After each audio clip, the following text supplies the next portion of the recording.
Hey guys, welcome to my channel. This is part 2 of my sunscreen episodes. There's 3. So if you haven't seen part 1, I will get a link for you in the description box below and you can watch that. But today is really important because it's about 7 chemical sunscreen ingredients that you do not want in your sunscreen. So what I want you to do is pause the video, go get your sunscreens, and let's see if all or one of these chemical ingredients is in your sunscreen. And if so, then you'll want to stick around with part 3 for my other sunscreen video, and that is going to talk about all of the ingredients that you want in your sunscreen this summer, okay? So don't go anywhere. All right, guys, are you ready for this? Did you go get your sunscreens? Okay, let's do this. So there's 7 chemical sunscreen ingredients that potentially could be in your sunscreen. So the first one and the worst one, so I want you to start this one, is oxybenzone, and it has a lot of hormone disruptors, and we have plenty of those in the world today, okay? So we don't want any more disruptors with our hormones. When you disrupt the hormones, there's tons of things that happen. Weight gain, depression, stress, hair fallout, acne, and those are things that you just don't want.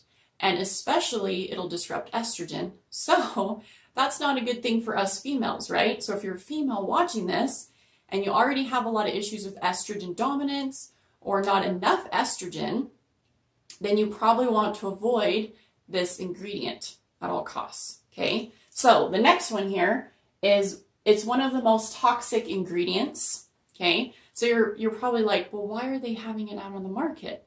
Okay, the FDA does regulate things, but in the United States, let's just say that they don't regulate things as much or as good as we would hope for. Okay, so you can't really look at commercials and just think that they're all true about what you're buying. That's just me, but maybe you feel the same way, okay? All right, so the next one is breast cancer. And if you already have a lot of breast cancer in your family, then you definitely don't want to be using this ingredient, okay? Because you're only upping your chances, okay? Contact eczema, especially in infants and toddlers. As we know, there's a lot of eczema and psoriasis in the wintertime, but a lot of kids and a lot of adults just get that all year round.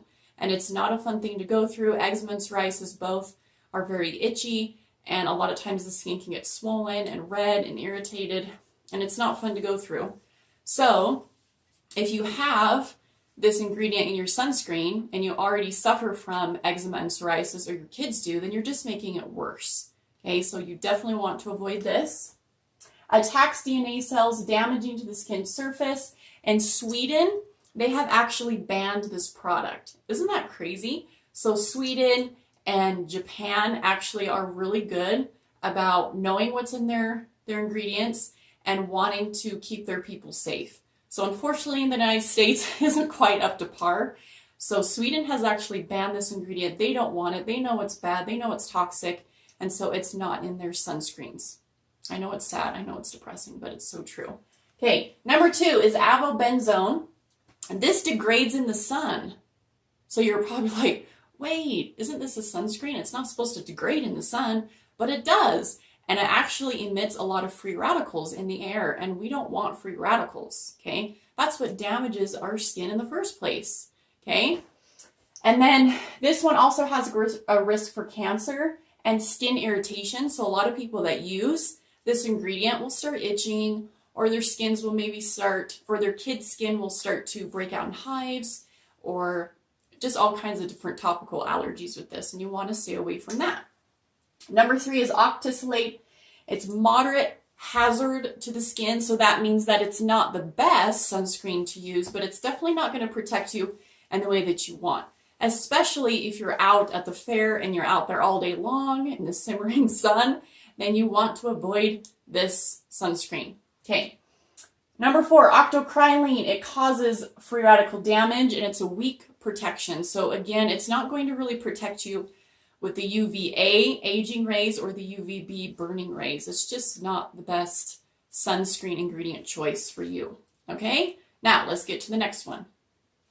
All right, number 5 is homosalate, and it's very toxic to the environment. Again, if it's toxic to the environment, then you probably shouldn't put it on your skin, Just saying, okay? It's a free radical. It breaks down in the sun into harmful byproducts. It causes hormone damage and organ system toxicity. Okay, again, we don't want to mess with our hormones. A lot of us go through so many changes between pregnancy, breastfeeding, menopause, all kinds of stuff, right? A lot of us are on birth control, and that causes a lot of hormone disruption in itself. And so you don't want anything on your skin that's going to cause any more hormone disruption. Trust me. Japan has banned this ingredient, so they know that it's bad. They know it's toxic, but yet they are putting it still in sunscreens in the United States. This is bad news, right? Number 6 is octinoxate. This is harmful to the reproductive system.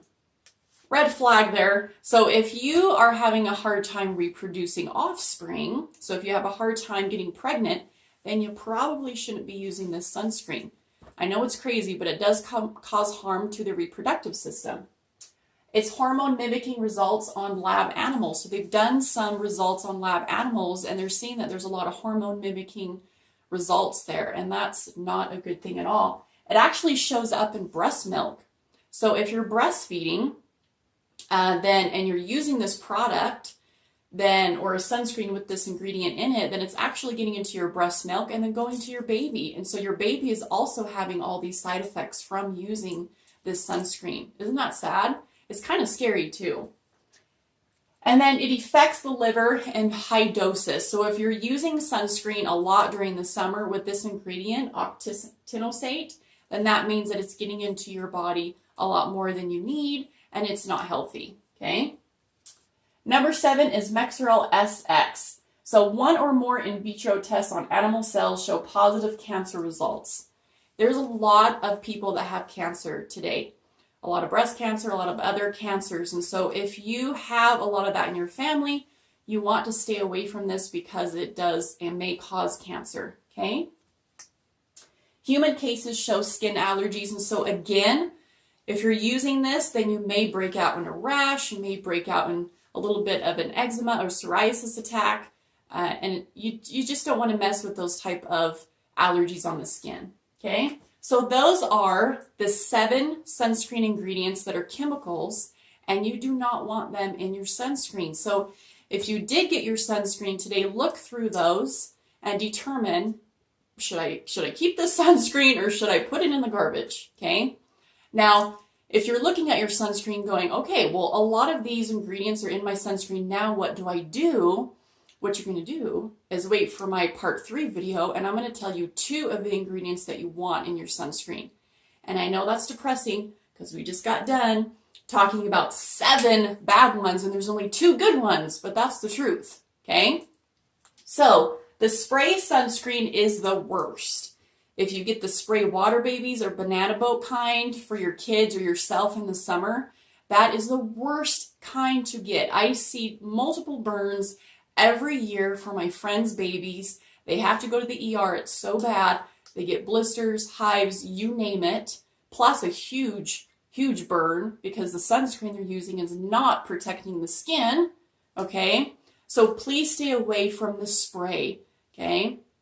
And I will also link a description down below so you can choose that, and that is going to send you to my video on sunscreen burns. So all these kids have used Banana Boat's spray sunscreen, and they've all got burned because they're using it. So you just have to change your sunscreen, please. Okay, it's not a good thing to be using these 7 chemical sunscreen ingredients. It's just not. So I hope I helped you guys out today. I hope you learned something new. I hope that you will make a choice this summer to use the correct sunscreen, because I promise you that you will no longer have any sunburns because of it. Okay? Thanks for watching.